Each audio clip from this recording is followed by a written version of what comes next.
This is Eternity MC, and I'm here with my brother Pete on No Fluff TV. Make sure you subscribe, check out the channel. We building up our North Carolina artists, man. We building up establishments. We building up networks, man. This is how it happens. It happens right here. It goes down. You get to learn about all your favorites out here on the scene. So make sure you tune in, alright? Hold it down. Cypher, cypher. Break from cookout to Bojangles Place. With rap to be in any place. It's the NC State. It's a beautiful day in the R. Yo, what up, y'all? Welcome to No Fluff TV, place where we keep it NC first for all of NC's own. And today, I got a special interview with my man. Introduce yourself. You got Smakko Da Dopest right here, coldest rapper in the city, man. Word, the coldest rapper in the city. So what up, man? Appreciate you coming through. Happy to be here. Happy to be here. Word. Yeah. Let's jump into it, man. No Fluff questions. Oh man. What you got? All right. So you know the routine. I choose a number, you choose a number between 1 to 10. And whatever ones you choose, I'm gonna do the subtraction or whatever, and then we make it happen. So what is your number? I'm gonna go with 8. Okay. Mine was 9, so you only gotta pick one. Oh. Right. Okay.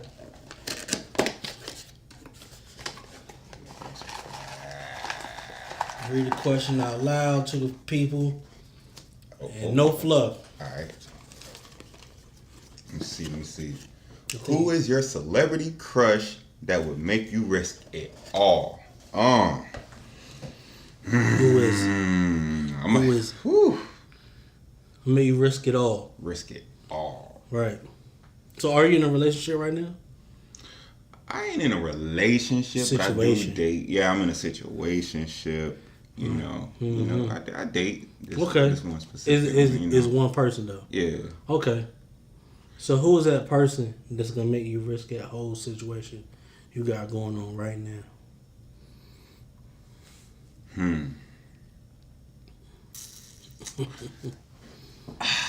Get the IG name. Go ahead and get the IG name. At who? My celebrity crush. I would have to say. I always had a thing for Ashanti. Oh, word. Yeah. Okay. Ashanti. Yeah. Before her, it was Vita. You remember Murder Inc? Oh yeah. Vita. Yeah. Okay. All right. Yeah. Ashanti is bad though. Yeah. Brother. Nelly, what you do that for, bro? Exactly. Man. Okay. So Ashanti make you risk it all. Yeah. Cool, man. All right. So tell everybody where you from. Let's start off right there. Ooh. Southside Raleigh native. From the 919, you know what I mean? I dipped around through the sections, you know. Right. I'm exit 300 for life. That's exit Rock, 300. Yeah, that's Rock right. Quarry, Yeah. Pool Road, all of that right there. Yeah. Dacian Road, Pilot Heights. I had Peoples and Walnut Terrace, Raleigh North. You know, I'm a South Breeze. Out there we call it South Breeze. Right. Yeah, I didn't even realize, like, I came to Raleigh in 2003, and I had no idea that it was like, if I'm from a small town, and I guess it should have made sense, right? That like there are different areas that's, I guess, like, oh, you from here, that type of thing. But it was so weird because when I moved here and I moved in with my homeboy. East, and he was from home, and so he stayed off of Spring Forest Road. Okay. Oh, you from the north side? See, that's what I'm saying. Yeah.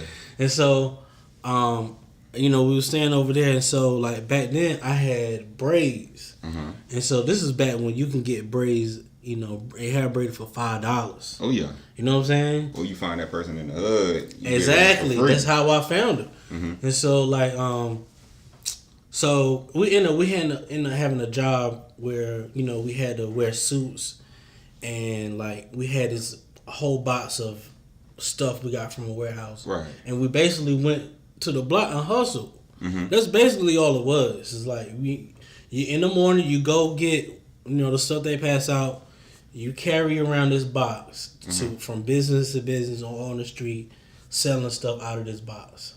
So we was hustling. You know what I'm saying? So Okay. it's just a legal hustle. Right. And so anyway, we end up.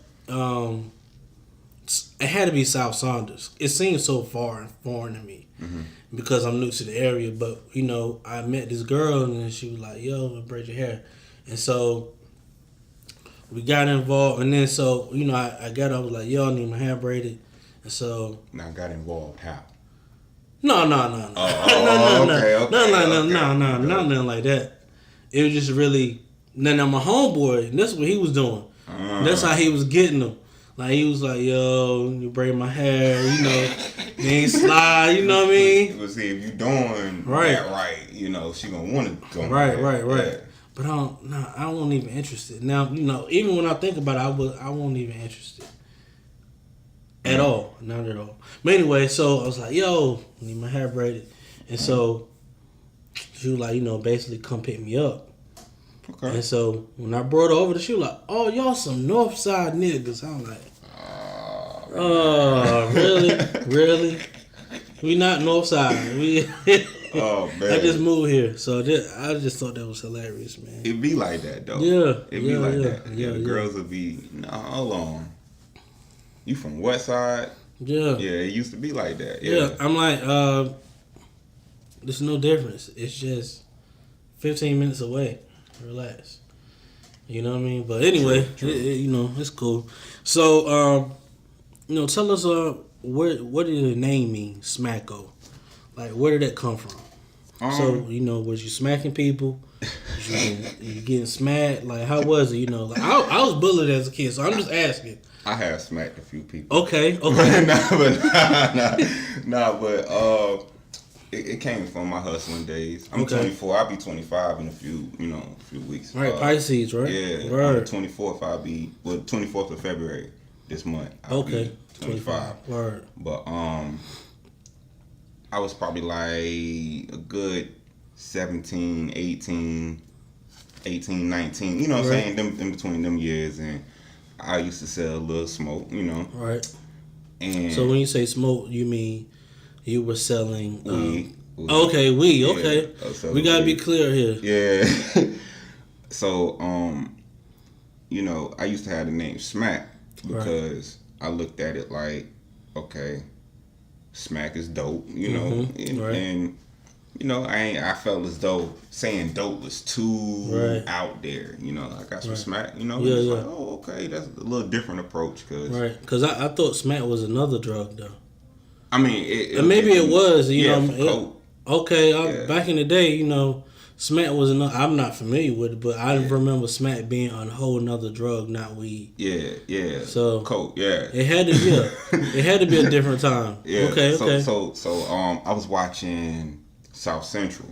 Okay. And when OG Bobby Johnson got confronted by Jenny Lamp and his bodyguard, he took him upstairs to his room, and then he had all the coke on the table. He made him sniff all that powder and stuff in front of his baby. Yeah. He clean your plate. Yeah, yeah. So, Bobby was like, "What is that?" And then he was like, "It's the big bad boy, Bobby. Smack." So I was like, "Ooh, yeah, I gotta, you know." And I grew up off the movie, so it always stuck with me. So I took upon that name. And then one day, one of the dudes in the hood was like, "Yo, Smakko, Smakko," and then I was like, "Hey, that kind of got a ring to it, like instead of Smakko." And then I stuck with that for a minute. Smakko. Yeah. That's what they do when they need a ride. Smakko. Yeah. It used to be like that too. Yeah. So one day I was watching Fresh. I'm a movie dude. Right. Movie Fresh. When Fresh came in, he would holler at his sister, and she used to be messing with Esteban, the biggest drug dealer in the city. And you know, he used to do her bad. So Fresh asked her one day, they was in the room, it was like, "Yo, why you keep messing with Esteban?" And she was like, "You know why? His smack is the dopest." So when I heard that, I was like, that's it. That's it. Because I went through that period where I was trying to figure out a name. Right. You know, and no disrespect to Future. I'm not stealing none of your shine, but I was the first young Future. Right. far as like in a certain era in the late 2000s, because I know he Dungeon Family, you know, so he had the name for a minute, but the name wasn't popular like that. Around here, I was getting known as that name. So when one of the homies was like, yo, you know somebody got that name, it was funny. Because I was the youngest. I was about 13, 14. And, you know, he already grown. Right. And I was like, damn. And the homies would laugh at me like, damn, you got to change your name now. Right. So I went through that period.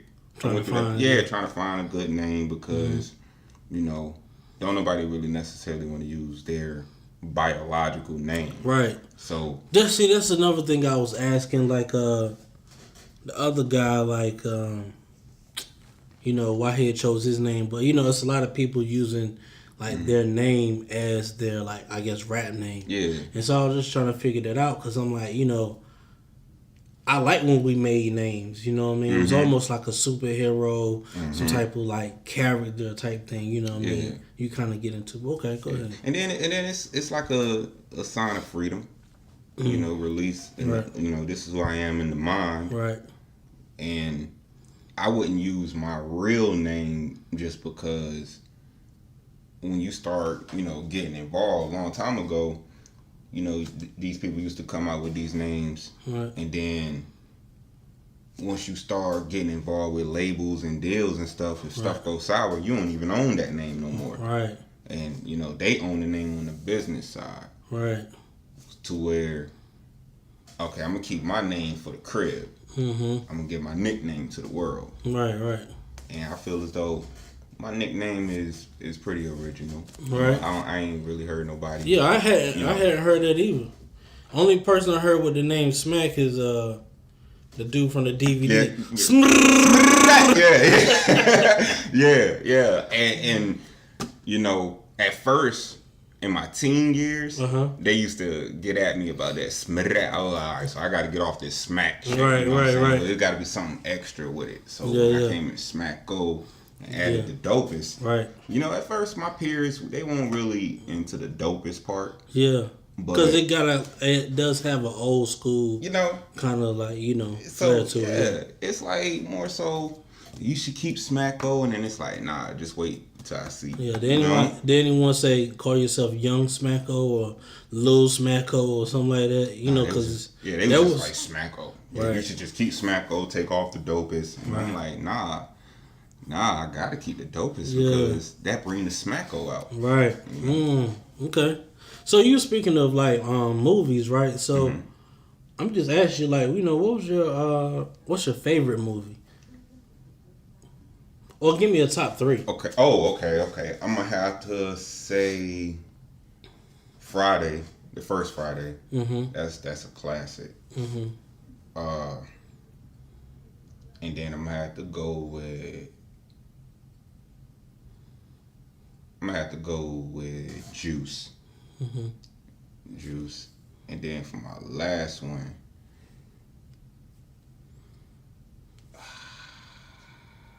Money Talks. Really? Yeah. Okay. Money Talks. I actually was not expecting that. I was like, okay, he about to give me another hood movie, like, you know. Yeah, I thought you were gonna hit me with like that Menace to Society or something. Yeah. But that Money Talks. Yeah. At the beginning. Yeah. All these movies you're talking about, I hadn't seen in so long. I was like, I need to go back and watch them, man. Like, even Fresh. Like, I remember the dude, but I don't remember the movie like that. So interesting. So, let's talk about like your childhood. Like, you know, how was it for you growing up? Did you grow up with both parents, or like, you know, how was that? I grew up with my mom. Okay. I started out with both parents, but then around like 3, we left, you know, due to, you know, their situation. And it's just been me and my Duke since '98. Okay. You know, so I remember coming out of the 90s, and I already knew my structure as far as at home basis. Me and my Dukes, when I grow up, I'm gonna have to be, you know, the man in the crib. Right. At an early age. Right. So like how was that like was it anything like traumatizing for you, or he just kind of left? It wasn't necessarily traumatizing or nothing like that, because I knew who these people were, Right. and I would still see them during this time. But I would say more so as I grew up, I had more so. I wasn't a hazard, but I had health, stuff going on. Right. Yeah, so I had open heart surgery when I was 9. My coronary artery was on the wrong side.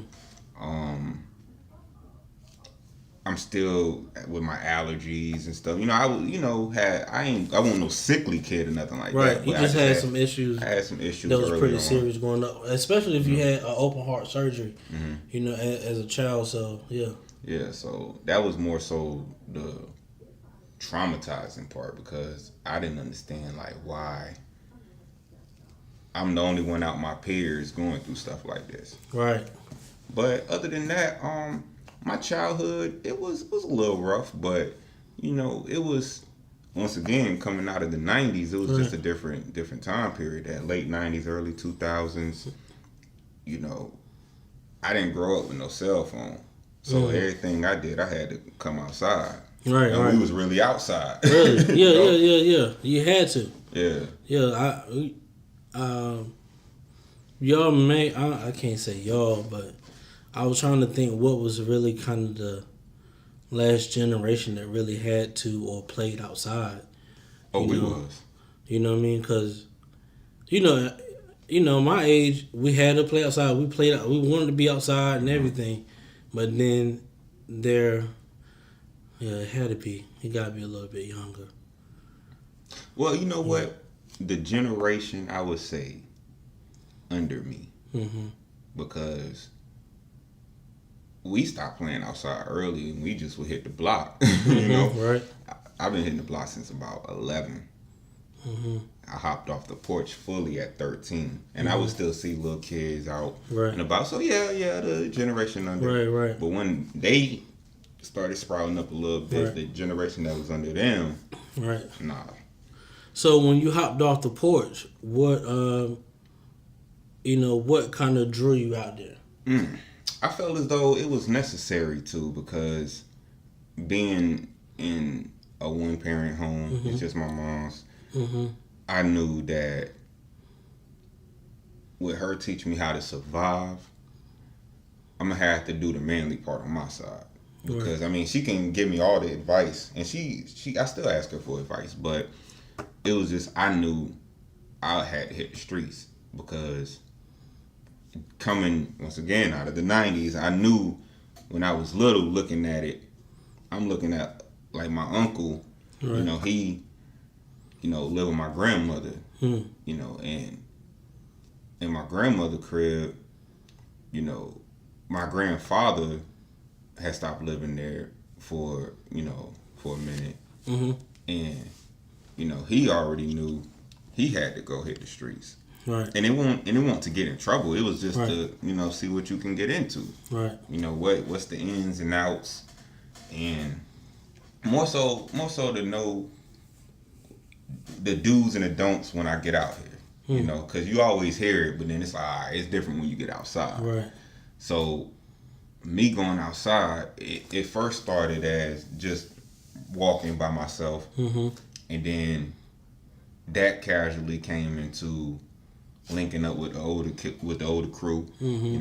I was the youngest out the crew, and by the time I started, picking up the weed, my cousin, he had hit me up and we talking, and he about 3.5, 4 years older than me, and he would always be out there in the streets. He from Nightdale and all that. So all of this is connected, right? As far as like triangle base.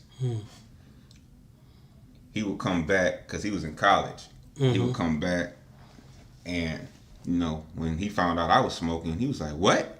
Right. So he kind of put me on his wing, and instead of me just being on the south side, you know, young cat, 14, 15, running around, you know, with the older cat. You know, he kind of like, come on, you know. Right. So, as in like protection.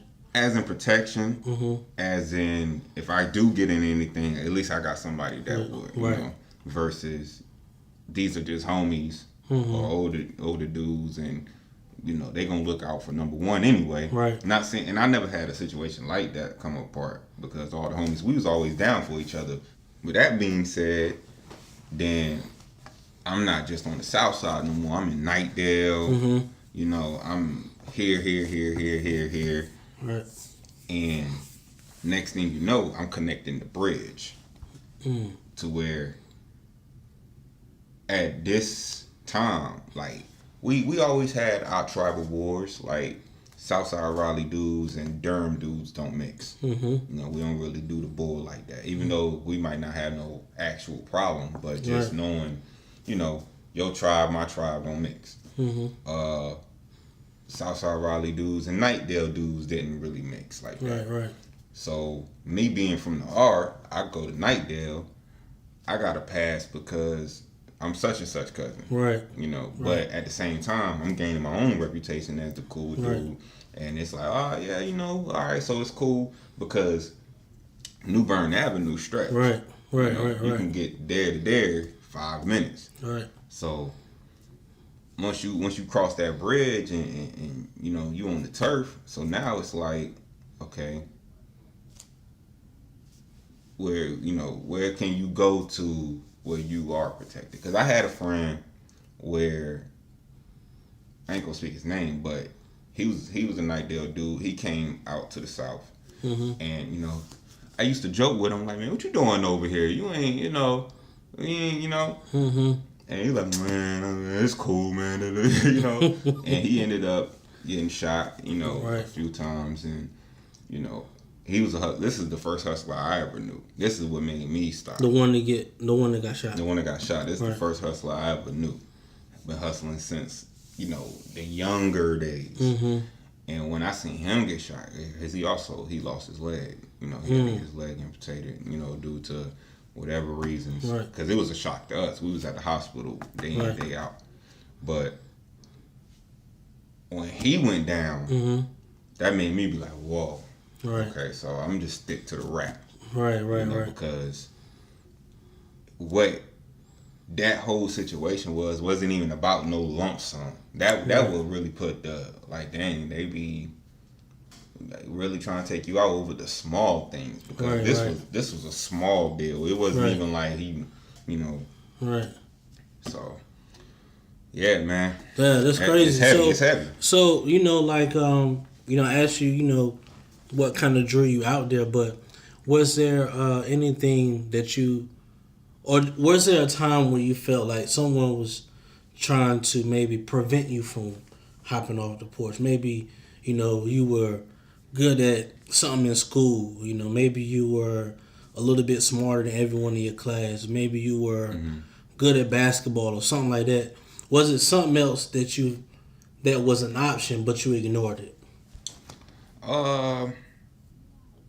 Or did you feel like, you know, I don't really have nothing else? You know, as I look back, it would be real easy to say school. I could have, you know, you could always do better in school, always. And I knew I was ignorant in school with certain situations. Like, I could have been an AB honor roll student. Right. I could have, you know, excelled through school, because it wasn't like I couldn't do the work. It was just more so I didn't care about the work. Right. Because I felt like,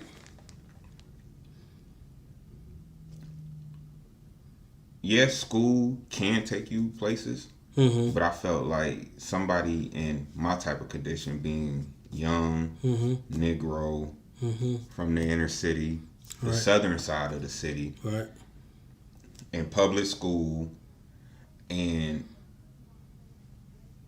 it most of my teachers racist, you know, or you can look them in their eyes and you could tell. Right. Yeah, I know what you mean.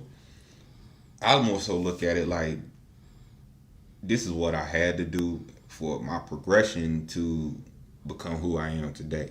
You know, Right. so I mean, I could have gotten to other stuff that was Right. more positive, Right. but you know, opposites attract. So I was attracted to the negative side. Right. You know, I had opportunities where I could be with the more dorkier side, but I'm looking at what I gotta come back to once I get off the bus, Right. and I want to be over there. Right. So, far as like my restriction to hopping off the porch, I say more so my mom's, because she being from the street, and you know my father was a drug dealer, and her living with a drug dealer. Her main thing was she didn't want to see me get locked up or Right. be falling into that same routine to where I'm looking over my shoulder or I'm slanging or whatever.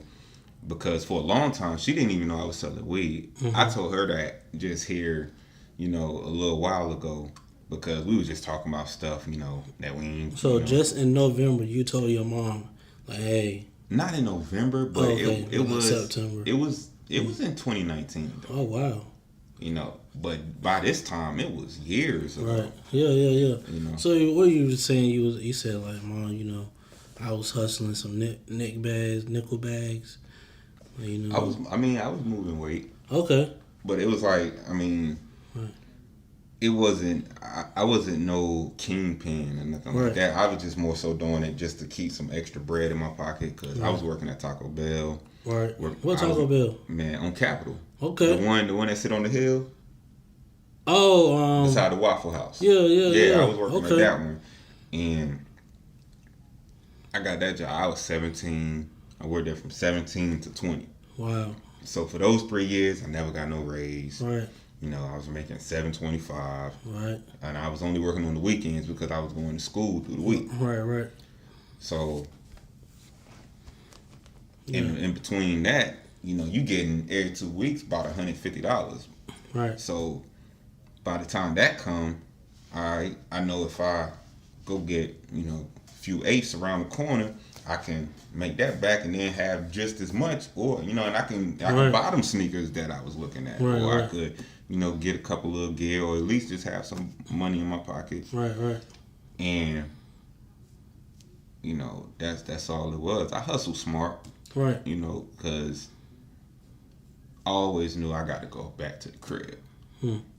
Always knew that was my main thing. I was looking at different friends that was getting locked up. And pulling some years, so I went back into that mother restriction. Right. This ain't what you need to be doing. Right. Nothing crazy. Yeah, whatever, and I think that's. I think that's good too. Like, you know, a lot of times, you know, especially, you know, we watching these movies. You like, yo, if he had just did this, he would have made it. You know what I mean? And so, like, you know. There are times when, you know, I can appreciate you saying, like, yo, when my man got shot and lost his leg, like, that made me like, yo, I need to chill, focus on, you know, doing this raps and all that. So, like, I think that's dope. I think that's dope. Let me switch to ask you, man, because, like, you know, when I was doing, you know, just a little research and everything, I wanted to ask, like, are you Hebrew? Or like what? That's my nationality. That's your nationality. So you don't consider yourself black? No. Okay. No. So break that down for us. Which part? The Hebrew part or the black part? Both? No, or just like you know, what is being Hebrew to you and what that means for you now. Okay. Being a Hebrew to me is an eye-opener. Okay. Because growing up, you do hear it like, okay, you black, we black. But then, you know, you start get a little bit more conscious and look at it like, hold on, I'm not black. I'm brown. Right. And then, far as the coming of knowing that you are a Hebrew is just more so the research part. Because how I come about it, because we supposed to teach the knowledge. How I come about it, I don't really look at it from a scripture point of view. I more so go get the research done, have a good, thorough investigation of the research to back my claim, and actually win over arguments. Because when you claiming something, somebody gonna pull your card at some point in time. So what I did was, okay, I'm not gonna look in the Bible, because that's the first part where people try to make it seem like, okay, well, you just using a book that, you know, has been corrupted, as far as like people put their different words, take stuff out of it. So you being a Hebrew is not based on scripture. No. It's based on history. It's based on history. It's based on talking to my elders, because when I was coming into all of this knowledge, I was like 19. Okay. And I was actually at one of the homies' cribs. You know, me and my cousin. It was a homie that had just got out, and you know, he chilling. And then the other homie, him and his girl lived there. We at his crib. So it's me, Cuzzo, the homie that had got out, and dude's girl. We all on the sticks, right? We playing Call of Duty and shit. So he come out the back room, homie who crib we at, and he like, hey, y'all got something I want y'all to watch.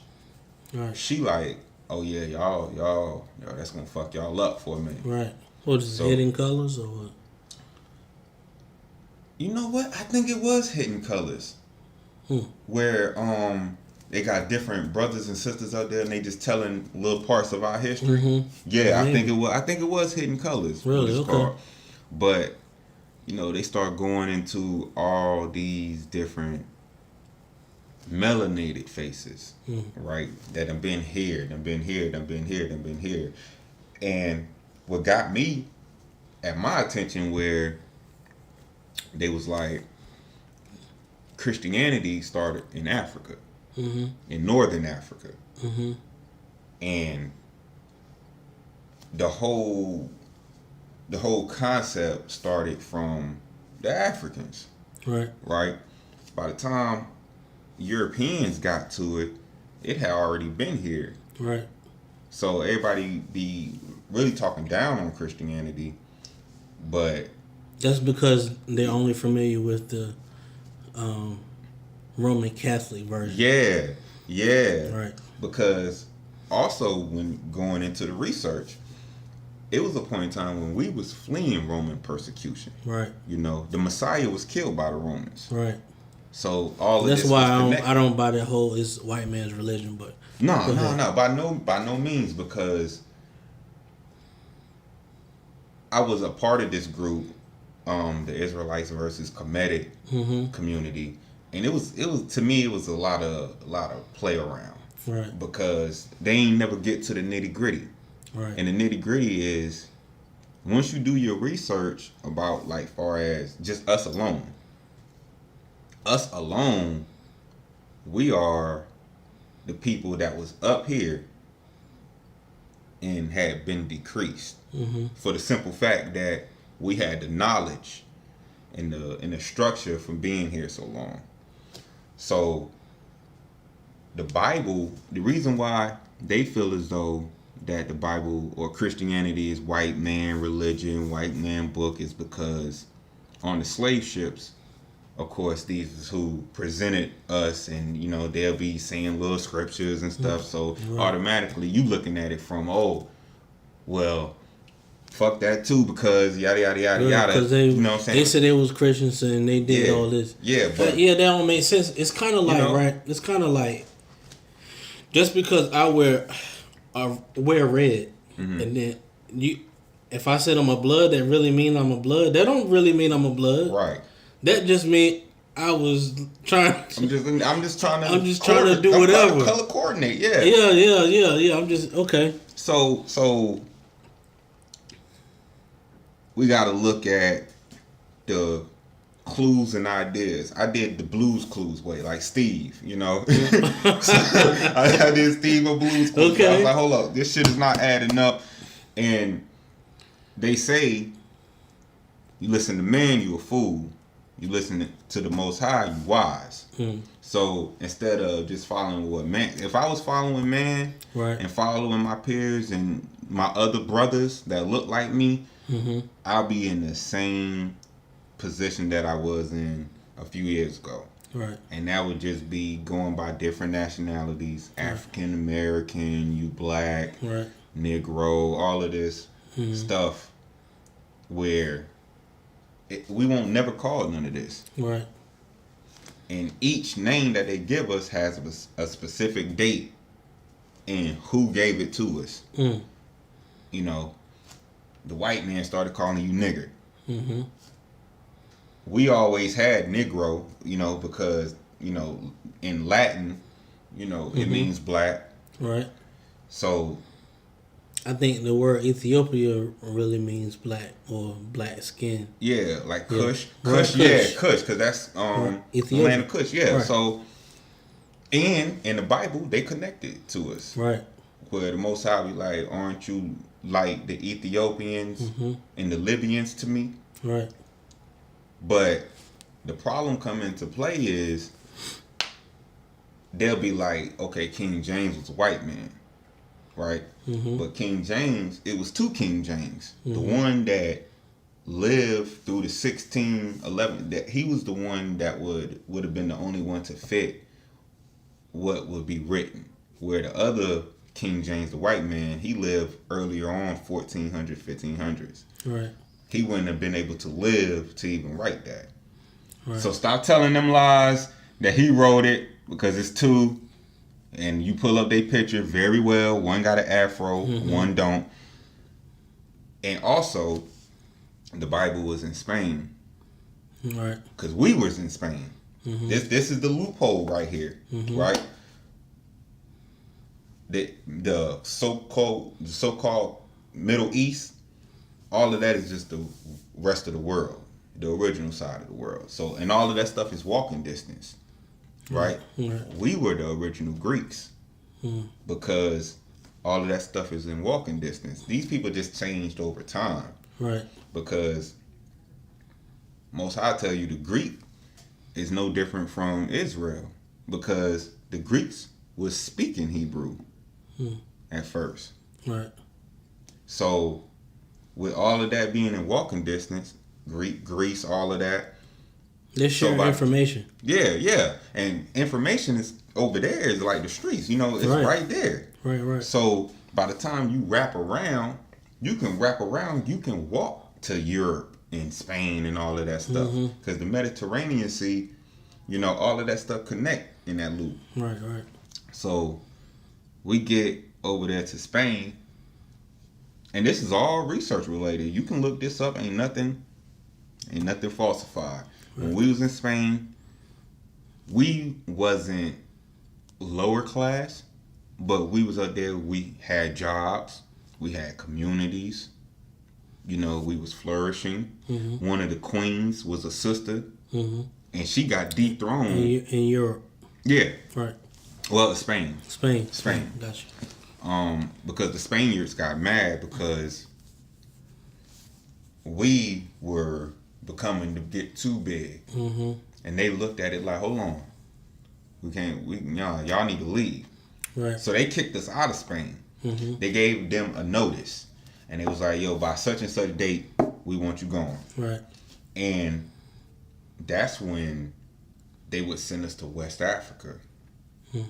We in Africa, we own two countries. We own Negro land and Guinea. Right? And in Negro land and Guinea, you can look and see all of those names are in Hebrew. From Goober to, because I got the map over there on my phone. Right. But from Goober to we named Timbuktu. It was originally Timbuk. We named Mali. Phone corner. We named Mali. We named Sierra Leone. This is what we name Negroes. Us. This is what we name. They didn't name it none of that stuff. Right. Because all of those names only make sense in Hebrew. Right? In Guinea, they have the Slave Coast. Right? They also call it the Gold Coast. So you can see in the Slave Coast area right in there, it says Wida. Wida means Judah or Yehuda. Right. And you know who that is. It's Israel. That's right. You know? You gave us the history lesson, so is this going to be in your music? Oh yeah. I put it a little bit in it. Okay. On the album Tsunami Cells Over 7th Theory, the album that I'm coming out with pretty soon. Okay, so you got new music coming out. Yeah, that's gonna be the first album because I just been mixtaping all these years. I got certain verses where I pretty much throw it out there. Okay. I got this one verse on this one song. I was like, no, not Malcolm X, not even Farrakhan. Hebrew with some knowledge, bring the heat to where no air is on. You know. I got another part where I was like, dump me in the like from that movie, dump me in the ocean where my ancestors died, because this over sevens, you know that's forever. Go Lincoln Bezel, Carolina, Blackbeard's treasure, you know. So it's different parts where I do, you know, because I feel like, you know, we already put the stuff in our music, so I'll be less of a commitment keeper to the Most High if I didn't, because I already said to him, like, yo, I'm gonna make sure I put you in there. Right. So what musical influences do you have? Like who influenced you the most? Tupac Shakur. Okay. And you don't feel like you're too young to be influenced by him? No. I grew up listening to him. Okay. Because when he was still here, I remember the day that he died. I was little, but we was in the car. And my mom had met him some years. Okay, So we was in the car, and I was in the back seat, and this was during Hurricane Fran. So it was September. I remember it was September 13th. It was on a Friday. Right. And they came across on the radio like, yo, what's up, world? It's a cold, cold day in the hip hop world. Today we lost Tupac Shakur. My mom was like, what? He died? Right. Did she cry? Nah, she didn't cry. It was just more so like, what? Right. Because everybody knew Pac had got shot one time before. We thought he was going to make it again. Yeah, he got shot a few times. He going to make it. He going to be talking even more shit. Right. So, you know. So you was influenced by Tupac? Yeah. Like I Get Around? Like, you know, I Get Around Tupac, or like Machiavelli? Tupac. Okay. Tupac, because my favorite song in his Pac era was Pour Out a Little Liquor. Yeah, Pour Out a Little Liquor, Holla If You Hear Me. Yeah, that was on, what album was that? Holla If You Hear Me was strictly for my niggas. Okay. Pour Out a Little Liquor, I remember that was a Thug Life album. Right. Okay. But yeah, I fuck with Pac because Pac was the vulnerable guy. You know, he on edge. Yeah. And, you know, I'm going down with a fight. They say he contradicted himself a lot. I don't think he contradicted. I think he just touched all sides. I'm saying that's what they was calling him, though. Yeah. Because they kind of like, because he was... Yeah. But I think that's the Gemini type thing, too. But I feel like what he was doing was more so an all-around artist. You know, I'm a rap about getting around. Then I'm a rap about my mama. Right. It's all about you. Right. But then, you know, letter to my unborn child. You know what I'm saying? So I feel like he kind of like, I'm going to talk about y'all hoes for a minute, then I'm going to talk about these good women. Right. Yeah, that was dope. You know? Yeah, that was dope for him. So, like, what about, like, your Carolina influences? Like, here, like, you know, it's always a thing when we watch TV. When we see these superstars, you know, like, right now, someone watching No Fluff TV, and they're like, yo, I know him. Right. He from Rock Quarry. Like, Right. they're gonna look and be like, "Yo, I can be him." So, who was that for you? I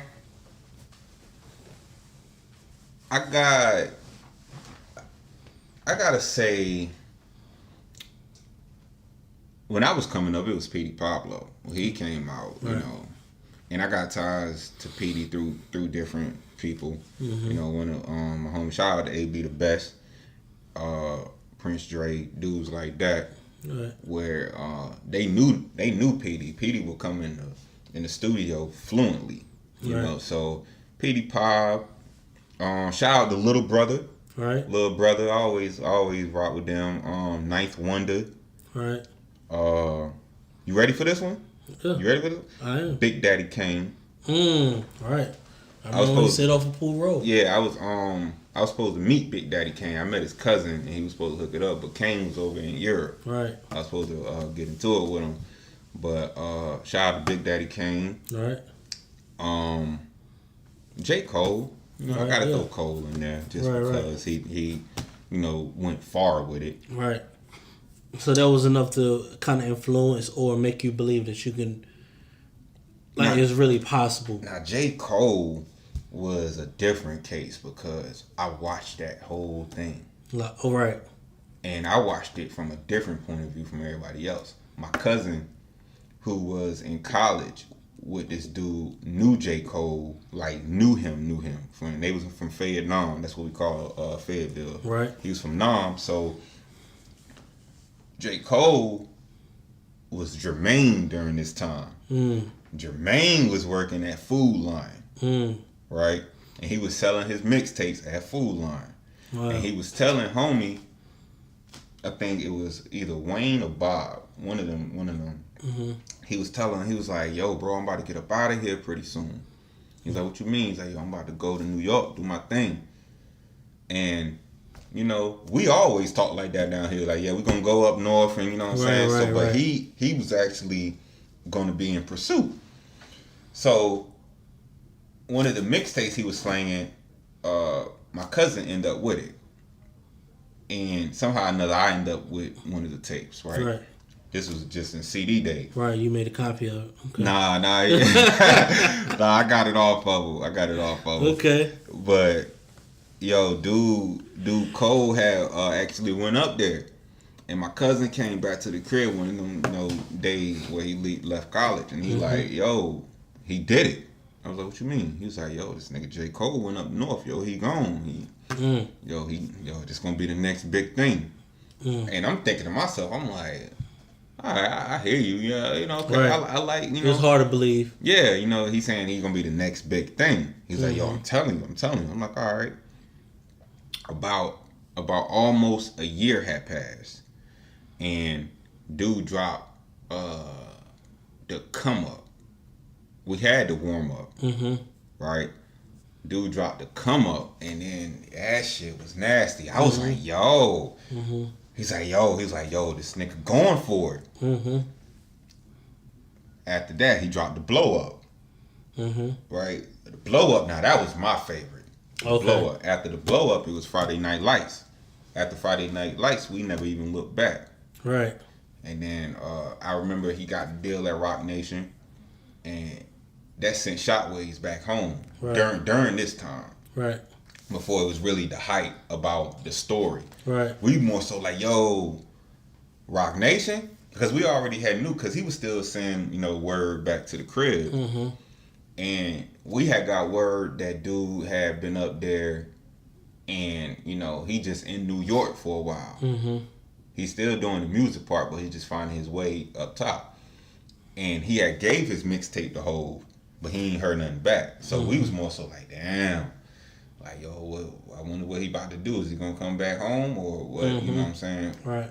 But when he got that call, Right. And then it was like, right. Because he was the first one out of everybody. Right. Because I was like 15. Right. During this time, not comparing nothing, but, I'm just locally. Right.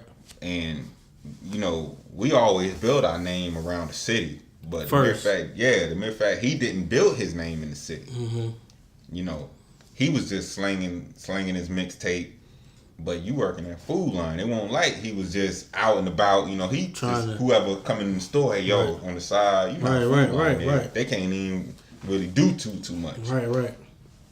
Man, went up there, did exactly what he was supposed to do. Yeah, that's dope, man. That's Carolina water. Yeah, man. Yeah. Carolina water. Is that like one of the things you like? Yeah, that you kind of made up. Yeah, because I used that once. You know, and once again, I use it for war tactic. Okay. Because everything, my ship sale recordings, my over sevens forever, that's the off. Okay. I got over sevens forever. Over sevens is over 7 seas. Right. 7 seas in the ocean, 7 seas in the water in the different oceans. You know what I'm saying? Because you can, even though we looking at all this body of water, 70% is a lot. You know, you got different oceans, just like this line. If I know this line right here, this ocean right here is a different color of blue. Right. This one right here is a darker, but the lines don't mix. Right. Most High is beautiful, you know. So I call it Carolina water, just for the mere fact that during slave ship days, they would either bring us right across, because you couldn't, how America sit coming from West Africa, you have to kind of follow a certain route in the water, or you get caught in all that madness. Right. And they either took us up the Gulf, like by Florida, Louisiana, and all of that, to the swamps, or they brought it straight across, you know what I'm saying, to the Carolinas. And during this time, of course, everybody knows we was one state. So we was still one state, and they'll bring us across Hatteras. And Hatteras ain't nothing but just a little strip of like shore island almost, where you can have a little rest area. You mean Hatteras? That's how you pronounce it, Hatteras? Yeah.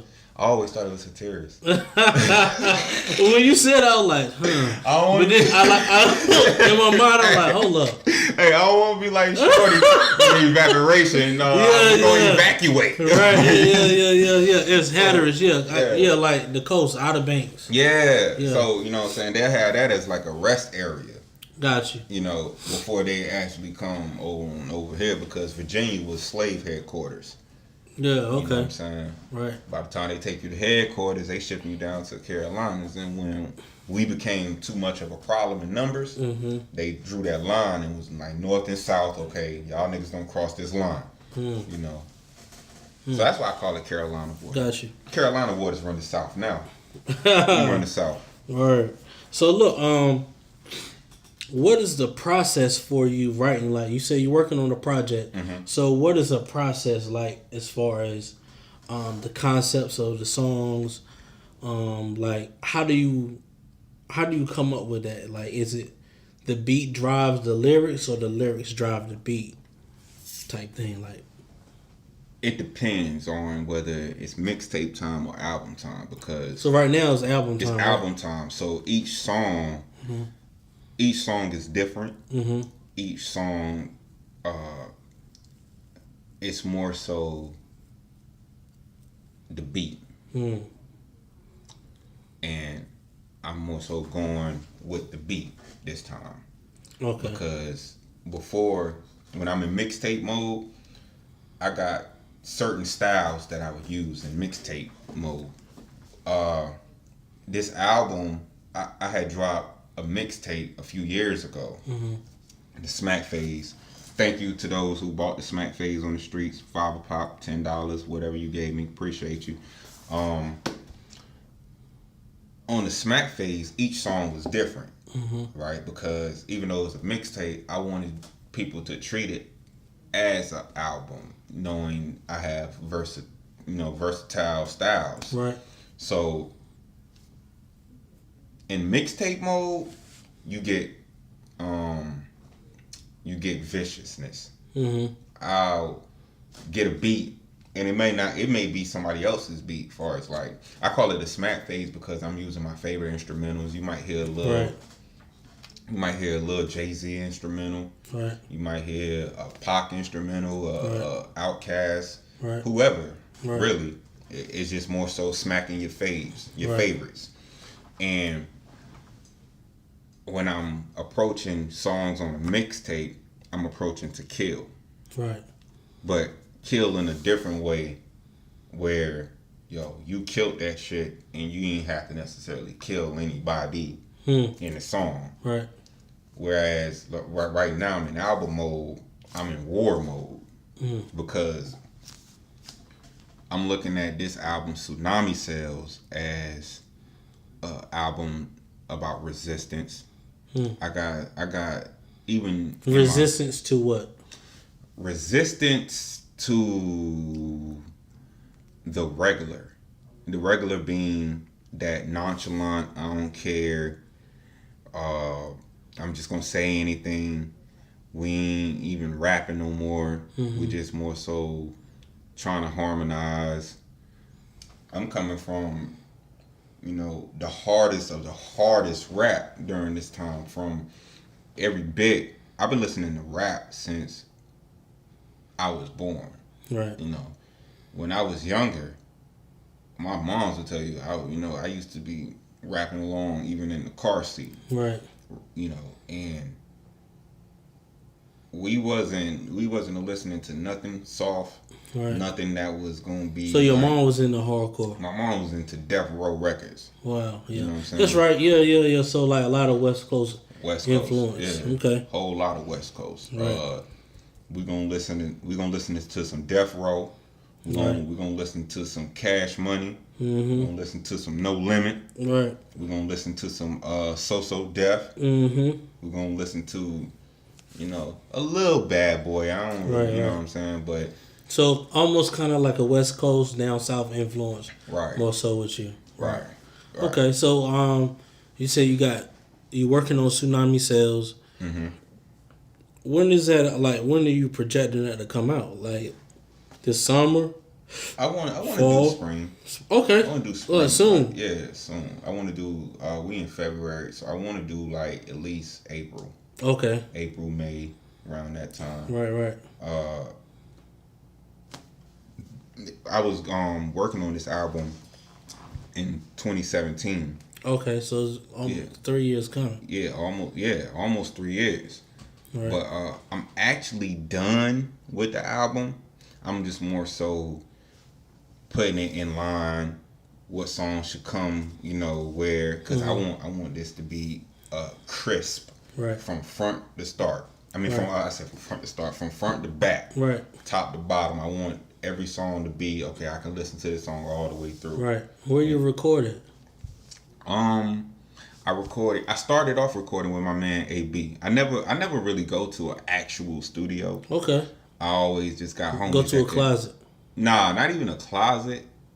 We'll just be out and probably be in the living room, or you know, I just got homies that can really engineer real good. My man AB, he started off the album for me, as far as production and engineering, and you know, this is a guy that he produced. He producing too or no? He produced some. Okay. He been on 106 in Park. Shout out to Rezio, ABR. They was on 106 in Park. You know, they was getting around or whatever, and you know, he's a professional with the engineering side. Right. My man Dow Jones, shout out to Dow Jones. He let me come over in his crib. We record. He from New York, so he in his 30s, so he didn't have time to like consistently develop that certain, okay, this supposed to, you know, I didn't know nothing about, okay, this right here in the hairline fracture, just a slight hair, just move it over, you know, could change the whole listening ability to the song. Right. And he produced some songs up there. I had a hand in the beat production. Okay. What do you use? I use GarageBand. GarageBand. Okay, I thought you was hitting the. Nah. I'm still developing all of my equipment. Right. Because, you know, I'm getting it costs. stuff. Yeah, it costs. Costly. Yeah. And Sam Ash is my best friend right now because I was listening to Nip. Shout out Nip the Great over there. And on the song on Crenshaw, he was like, yo, took my stuff up to Sam Mash. I'm like, okay. Capitol Boulevard. Yes, sir. That's the one I went to. You know, so when I heard Sam Mash, I was like, oh yeah, I'm on the right track. Right. So, you know, went over there, and I still need a few stuff I need to, you know, accumulate on. Right. But I use an iPhone, my mom's iPhone. Okay, so you saying you're making beats on your mom's cell phone? Yeah. So you like, Mom, let me see your phone. Yeah. And then you like, yeah, really though, real talk. And she like, boy, give me my phone. And you like, nah, she ain't never. She'll gladly hand it over too. Okay. She like, cause she already knows what's going on. Right, so she like, all right, what you about to make a beat? Right. And with that same beat, right, you get your Hungry on My Grinds. You get your Cousin Harold's. I got a song called Cousin Harold. Okay, so you telling the people right here, when they hear these songs, those are beats that you made on your mom's cell phone. The beats, every beat that I made from my mom's cell phone. Tell them what songs it is again. Hungry on My Grind. Cousin Harold. This song called License Plate. I got another song called Catch and Surf. So that's like 5 joints. Yeah, and I got one that I don't even know if I'm gonna put it up there, but it's called Lethal. Yeah. Wow, that's crazy. Yeah, and like I mean, I heard, you know, I have seen apps where you can make beats, but like, I didn't know people really make sense. It makes sense. So let me ask you this, you know, not to, I guess, be negative, but I think I look at it from a realistic standpoint. Okay. What if you don't make it? What if the rap thing does not translate the way maybe you would like it to? Right.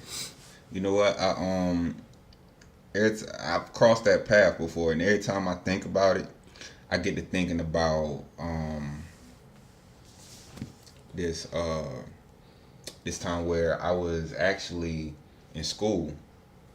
I was in middle school, and all of the students, we was asked to write what we wanted to be when we got older, right?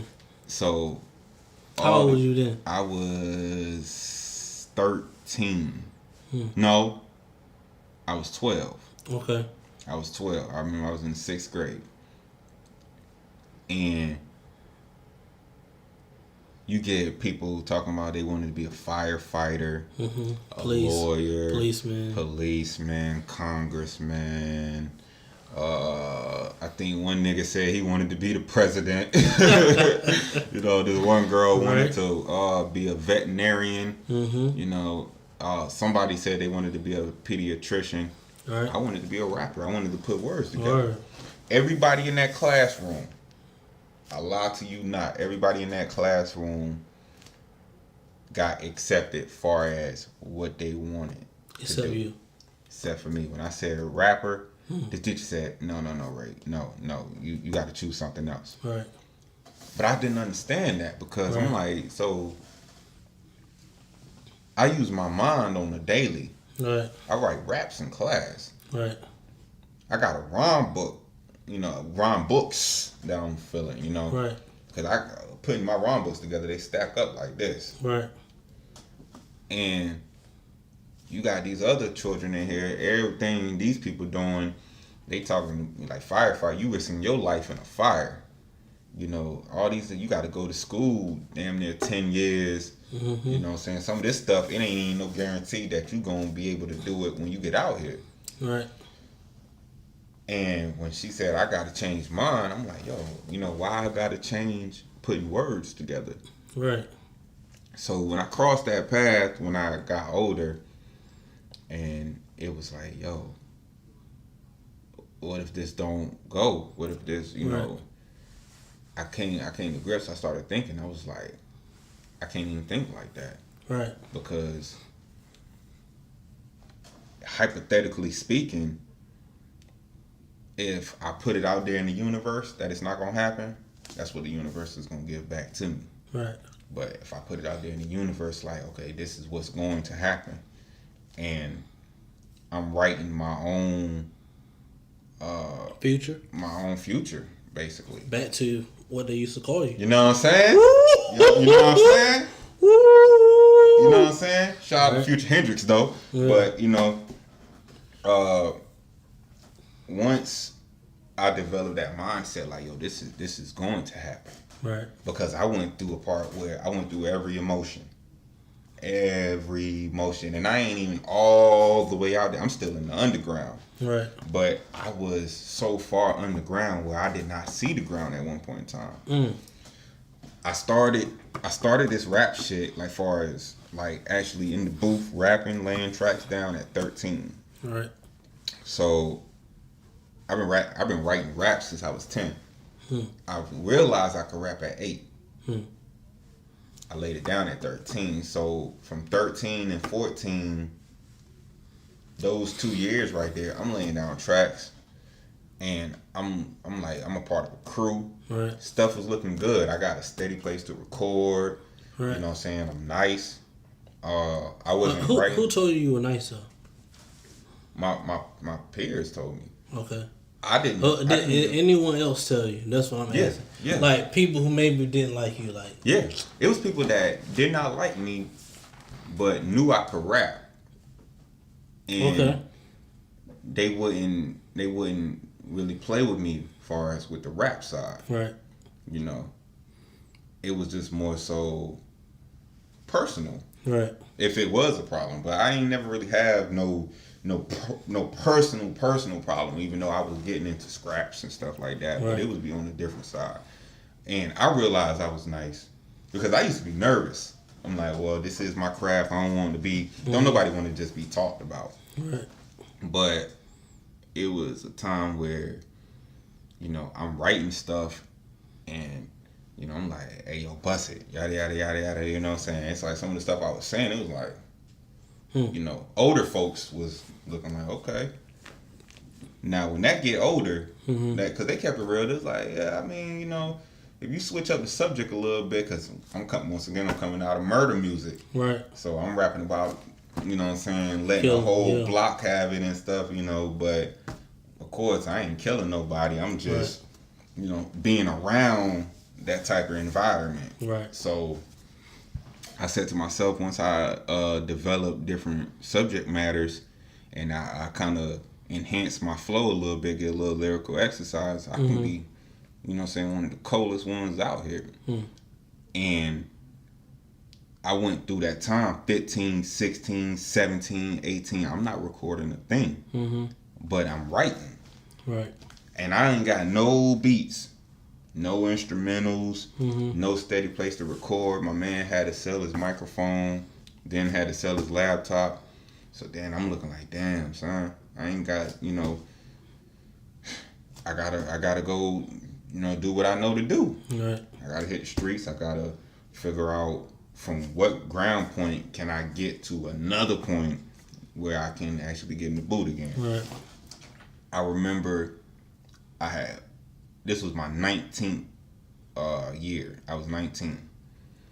And I'm at my cousin's crib. One of the homies, my nigga Prince Dre. Shout out to Prince Dre, man.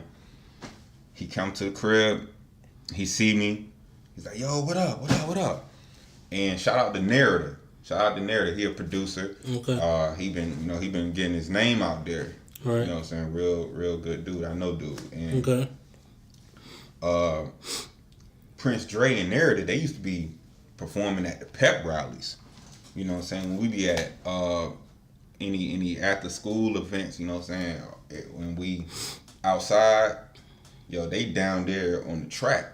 And they performing in front of the school.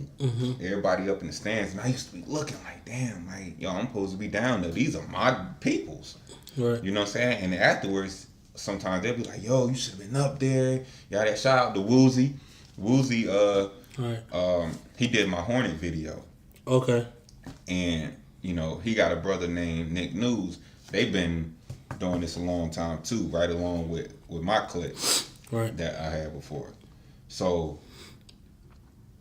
dude come in the room, He like, yo, you still spitting? I'm like, yo, I'm spitting, but I ain't got nowhere to record. I got all this material, got them written and stuff. And he's like, yo, I'm gonna hook you up with my man AB. That's how I came across AB the Best. And from 19, I started working on my mixtape in December, early December. Mm-hmm. And I put it out there by March. How was it received? It was received as highly anticipated. Because it was like, yo, about time. Because other dudes won't really going out there. This is like 2014. 2014, 2015. And 4 or 5 years ago, a lot of rappers won't, coming out like that.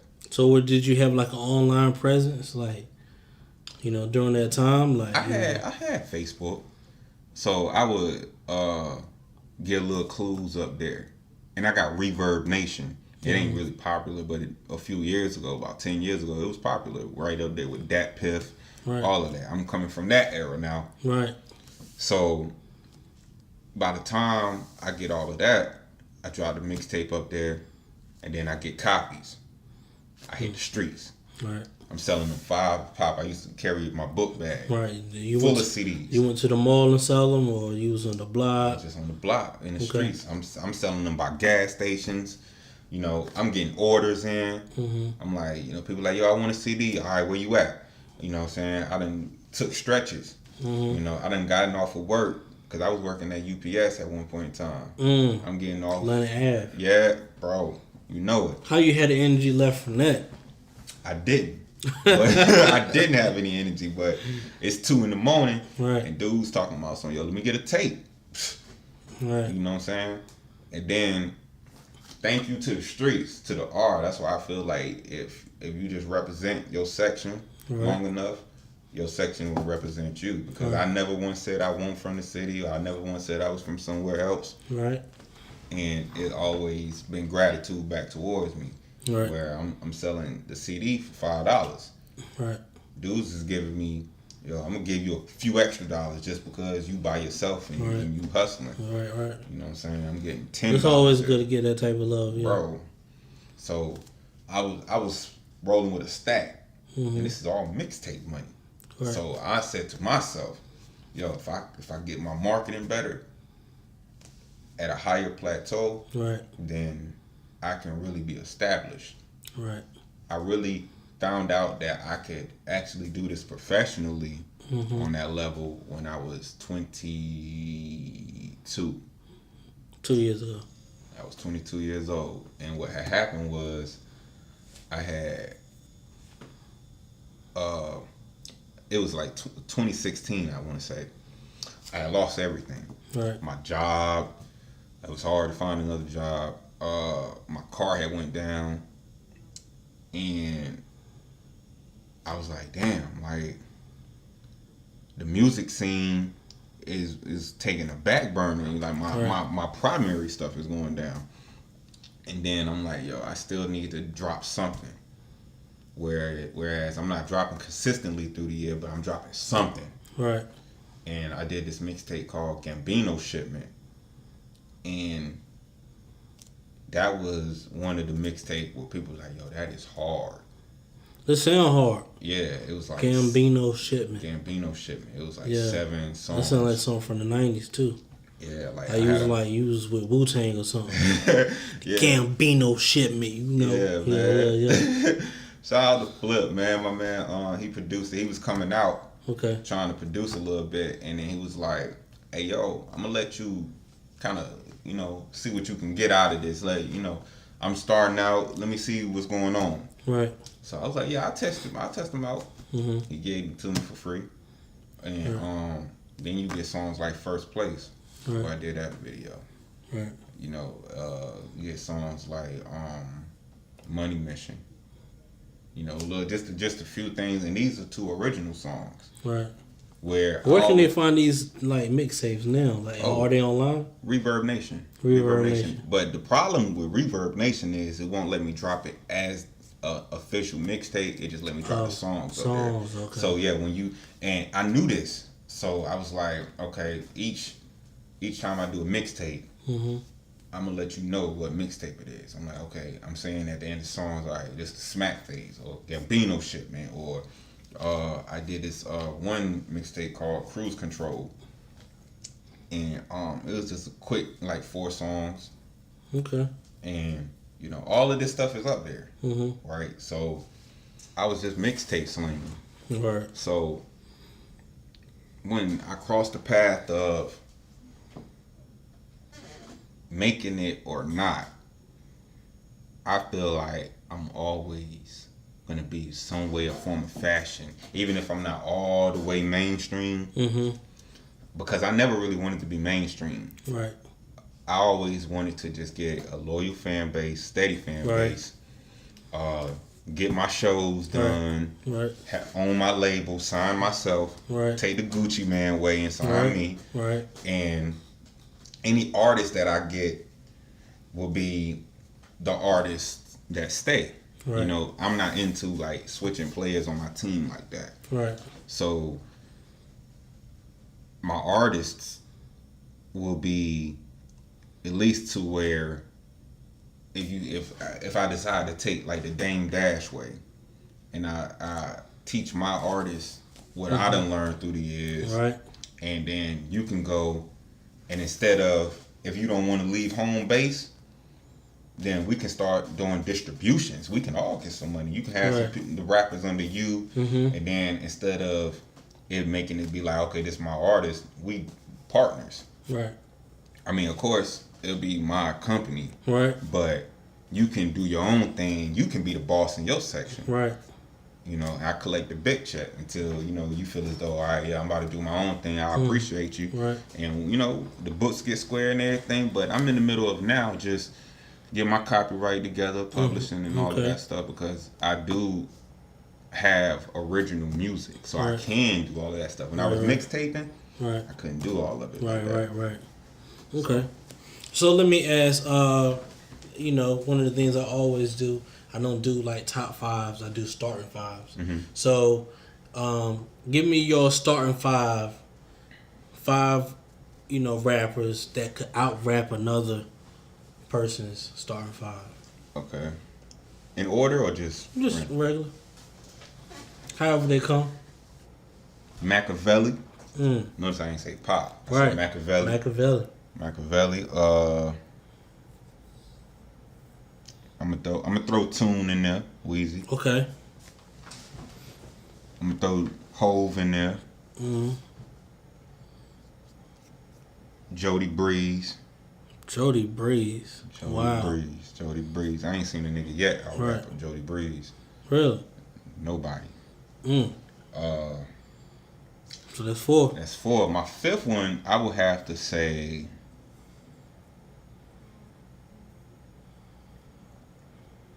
And we saying just out rapping people, right? Out-rap. Papoose. Mm. We just saying out rapping. Right. So Papoose, Mm-hmm. Jody Breeze, Mm-hmm. Machiavelli. Machiavelli. Hove. Okay. Weezy And- Wee. Wow. Okay. Yeah. Okay. Yeah. Okay. All big dogs. Right. All right. So, if you could, let's say, the person is me, P, Mm-hmm. and I'm asking you if you could describe hip hop with just one song, what would that song be?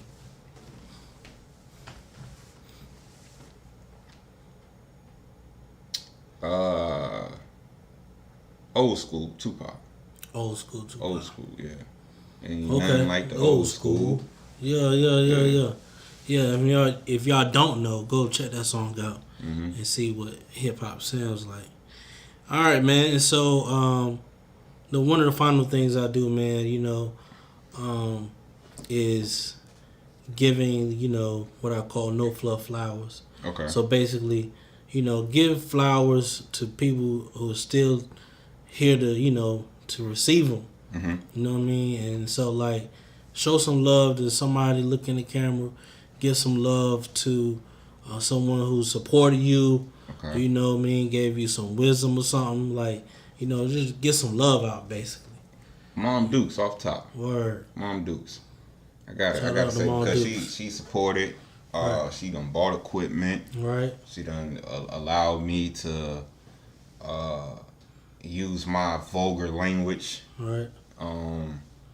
She done heard some of my rawest songs Right. and gave me her best You know opinion what I'm on it and Okay. stuff like that. So So Mom's gonna be watching this too, yeah, right?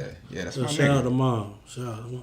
Yeah, Oh, that's my nigga. word. Yeah, you know. Well, Mom, you my nigga too. So Yeah, Word. A be the best.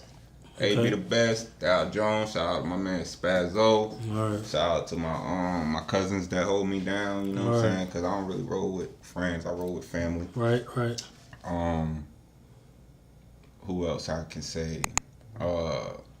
Shout out to Currency for saving my life. Word. The The rapper. yeah, the rapper Currency. Spitter. He don't know. Yeah, Spitter. He don't know Right. me. You don't know me, Spitter. But you saved my life when you left Young Money. You started rapping for the Stoners. Word. Yeah. So Right. So look, let me ask you this before you go. Mm-hmm. You got any bars right now? ooh, off the top. Right now? Okay. Let me get some. Talk to him. Let me see.